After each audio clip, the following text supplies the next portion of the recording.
வணக்கம். ஓம் தொலைக்காட்சி செய்திகள். செய்திகளுக்காக இணைந்திருக்கும் நான் ரோஹிணி அருந்தவச்செல்வம். சிலாபம் நாத்தாண்டி அய்யனார் தேவஸ்தான சங்காபிஷேகம் சிறப்பாக நடைபெற்றது. புத்தளம் மாவட்டம் சிலாபம் நாத்தாண்டிய ஸ்ரீ பூர்ண புஷ்கலா சமேத ஹரிபுத்திர அய்யனார் தேவஸ்தானத்தில் இன்று மகா சங்காபிஷேகம் இடம்பெற்றது. கும்பாபிஷேகத்தின மணவாள கோலத்தை முன்னிட்டு நவோத்தர சகஷ்ட 1009 சங்குகளால் மகா சங்காபிஷேகம் உள்வீதியுள்ள உற்சவம் என்பன தேவஸ்தான நிர்வாக சபையின் ஏற்பாட்டில் சர்வதேச இந்து மத குருபீடாதிபதி சபரிமலை ஸ்ரீ சாஸ்தாபீட குரு முதல்வர் மகாராஜா ராஜகுரு ஸ்ரீ ஐயப்பதாச சாம்பசிவ சிவாச்சாரியார் தலைமையில் நடைபெற்றது.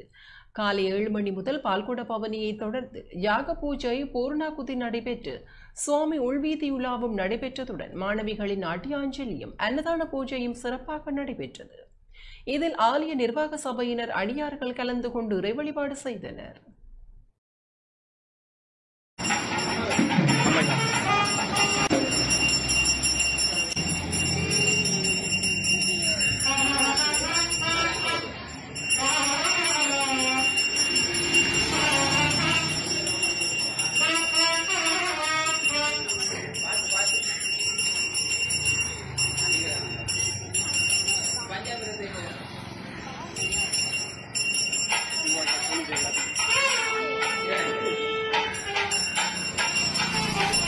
இத்துடன் ஓம் தொலைக்காட்சி செய்திகள் நிறைவு பெறுகின்றன. தொடர்ந்து நமது ஓம் தொலைக்காட்சி நிகழ்ச்சிகளின் வாயிலாக இணைந்து கொள்ளுங்கள்.